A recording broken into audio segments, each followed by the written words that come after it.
Boom, there it is. We live in full effect. God is great. God is great. Welcome back to the Daily Dose, the #1 daily morning mastermind for those trying to elevate and grow in your personal, spiritual, professional lives, man. It's just a great time to be alive for real. Um, we're being recorded, but the edit is finally done.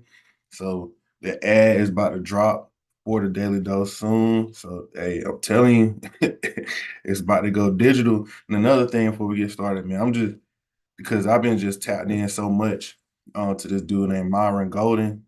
All he dropped is just straight nuggets, straight heat. Check Myron Golden out on YouTube.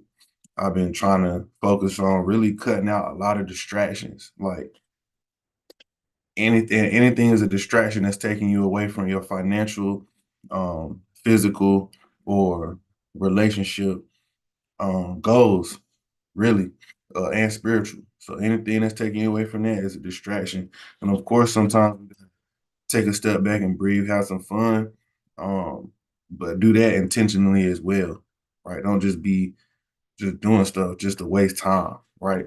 So be intentional about everything. Check out Myron Golden on YouTube. Today is May 14th, 2024, and we're gonna hop right into the verse of the week. Philippians chapter 4, verse 6 through 7. Do not be anxious about anything, but in every situation, by prayer and petition, with thanksgiving, present your request to God. And the peace of God, which transcends all understanding, will guard your hearts and your minds in Christ Jesus.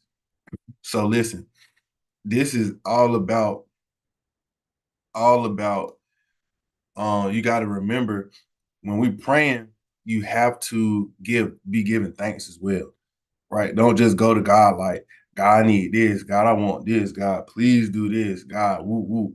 We got to be thankful for. We got to recognize the things that we have that we are thankful for. It's this funny video. It's like a little it's kind of like a skit, but it was real. It's just talking about how you got one friend that's always helping you be a better person. And bro was on the phone like, man, I ain't getting nothing for my birthday or whatever. And bro was like, hey man, when you had woke up this morning, like, what's the first thing you did? Bro was like, well, I opened my eyes. And he was like, eyes plural, right? And then he was like, yeah, he was like, seems like you got two gifts.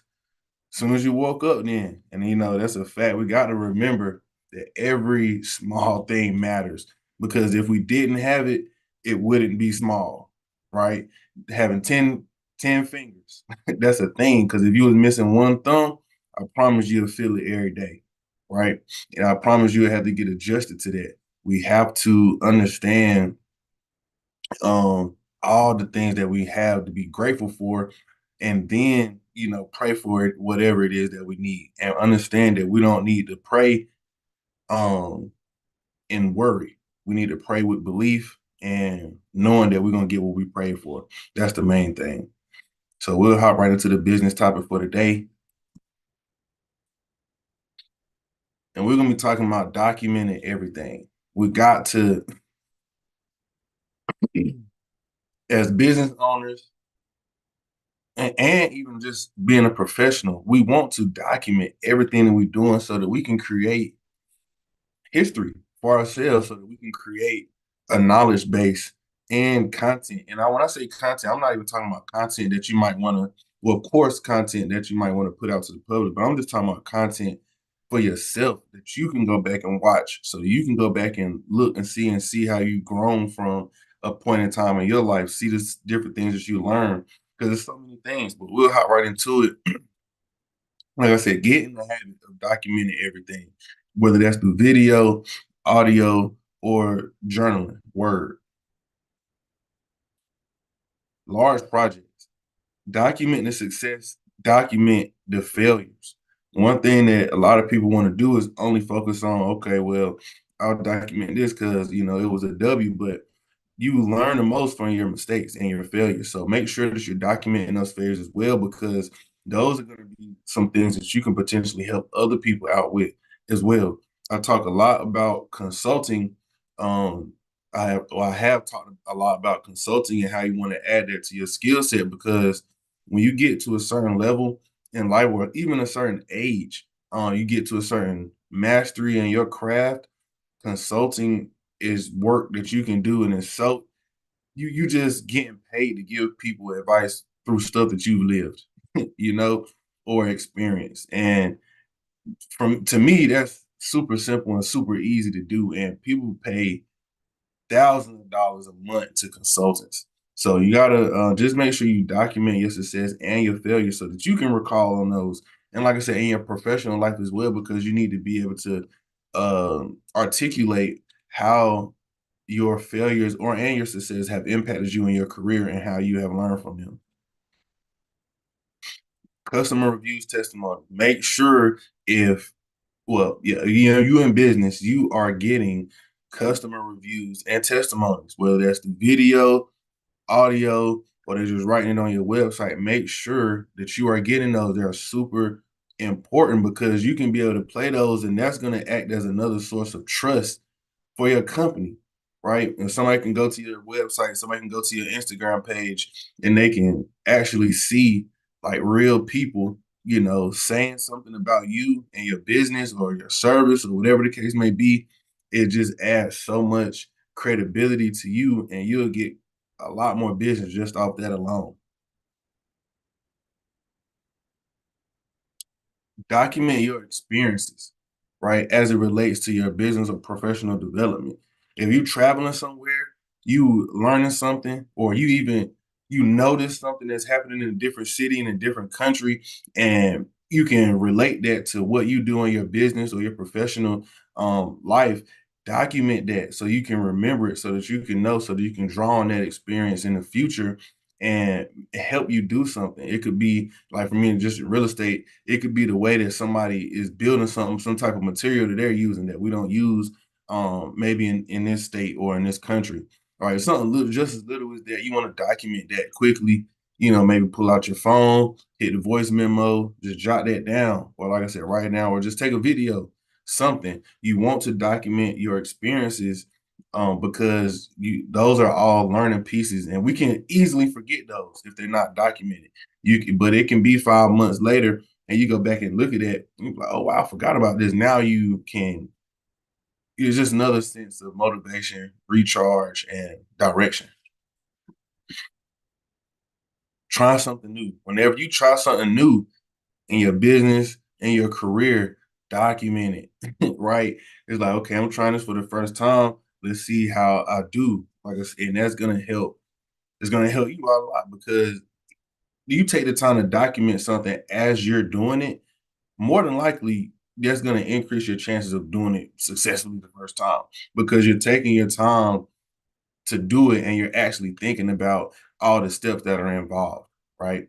So, but just like I said, it's another thing to document, and it's going to be super beneficial to you and your business. Mastering a new skill set.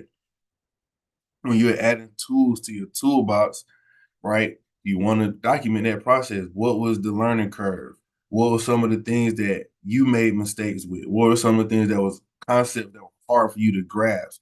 So whenever you're implementing that into your business, you will understand what you might need to teach on and what you might need to make sure that you show your employees or your coworkers or anything like that, because that'll be something that they more than likely will struggle with as well, because that's the nature of business. Conversations with mentors and or partners, document it, right? You getting nuggets from your partners, you getting nuggets from your mentors. Make sure that you're jotting these things down. Make sure that you're remembering where you're taking notes of these conversations, and you can draw on them, and so that you don't nothing just gets left behind. That's the whole point of documenting everything. You want to make sure that nothing gets left behind.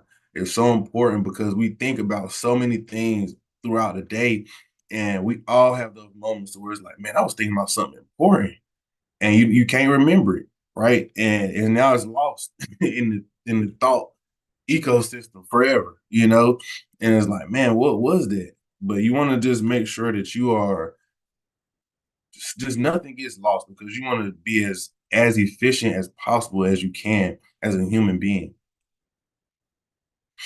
All ideas need to be documented. Write them down, record them, make a video of it. Any idea that you have needs to be written down so that you can, whenever you do have free time, you can go back, look at those things and think about like, okay, oh, well, I did think of this one time. Like maybe I should go back and do this. Or maybe I have the time now to go do this. We're all creators. God was a creator and he created us in his image. We're creators just like God is a creator. So we all have the capability to create. We should all have an idea list. And this can be an idea of things we want to do. This can be an idea of inventions. I know what this happens to me. I won't say a lot, but it has happened to me in my life, where I've been somewhere and it's like, man, I'll give you a great example.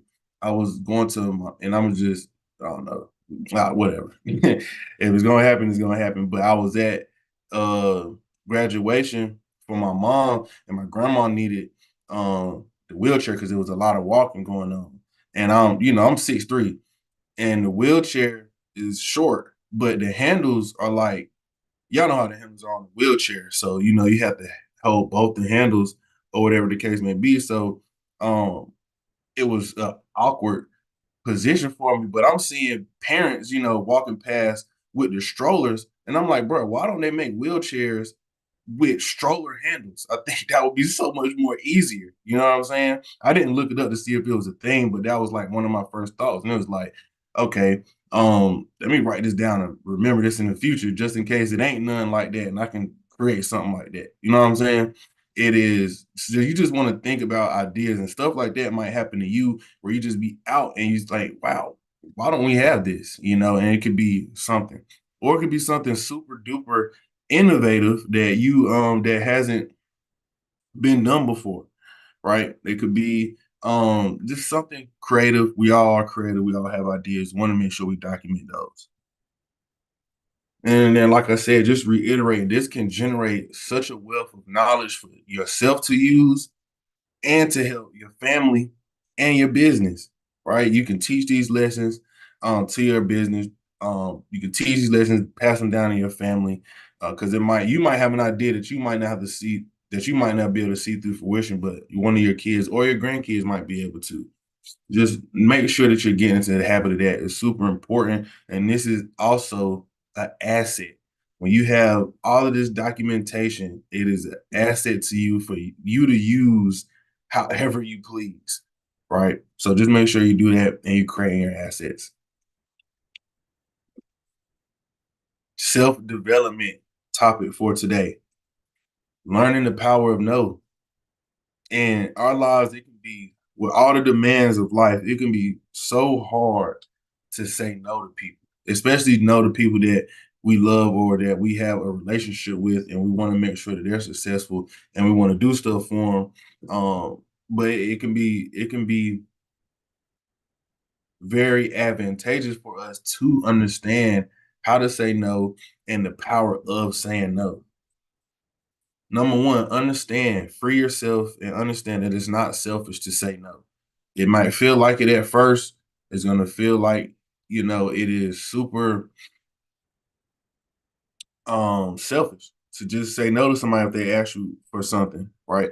Some people might not feel that way, but most people they do. But understand that it's not selfish. You have your own life to live and you can't do stuff for everybody. And one of the most quotable things that people say a lot is you can't pour from an empty cup. So understand it's not selfish to tell people no. Understand your commitments to yourself, right? Understand, like, if you said you need to do something or you need to make something happen or you need to stop doing a certain thing, understand your commitments to yourself, right? And then that's going to help you say no to other people as well. And it's going to make it easier. But you have to take that time to self reflect and really, first of all, you got to make commitments to yourself, right? And then really understand what those are and why they're so important. And then it'll become easier for you to tell people no. And understand you don't have to provide a reason. You can if you want to, but you do not have to provide a reason. You can just be like, no, like, no, I'm not trying to do that. No, I don't want to do that. No, you don't even have to say the reason. Like, no. Somebody asks you to do something, you can be like, no. And you might have to practice it in the mirror because it's gonna feel awkward at first because the society that we live in is always like we over explain a lot. We just keep talking and talking, and we don't have to do that. We can just literally say no. And this is some key. Tell yourself no as well. We get, as a kid, you think like, oh man, when I'm an adult, I can just do whatever I want to do. And a lot of people go into adulthood really thinking the same thing, right? And they literally do whatever they want to do, and it becomes a detriment to their lives because they never tell themselves no, and that can be uh, just very a hard, difficult life to maintain and sustain because you're just out here living life carefree. And we want to get to a point to where, yeah, we can live some of our life carefree, but we got to have cares. We got to care about our mental. We got to care about our physical. We got to care about our spiritual. We got to care about our finances. We have to tell ourselves no so that we can reap the benefits of, staying committed to what we said we was going to do. Telling yourself and others no, it establishes boundaries and it sets expectations. Once you say no a couple times, you won't get asked that question no more. Trust me. People don't like to hear no just as much as people don't like to say no. So you tell somebody no a couple times, it's gonna be like, okay, I'm not coming to him for that. People generally in my life know what to ask me for and know what I'm going to say no to, or not even going to be trying to do. Right? So you got to know that, and it's going to establish those boundaries and it's going to set expectations for the future.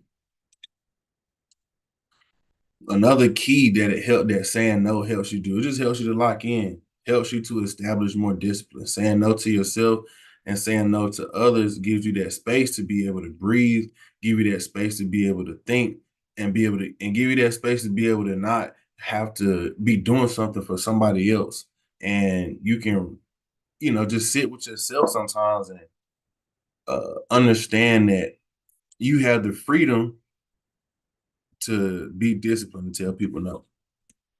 But that'll wrap it up for today. Um, God is great. Hope everybody have a great Tuesday and just keep grinding through. Make this a great week. And I'll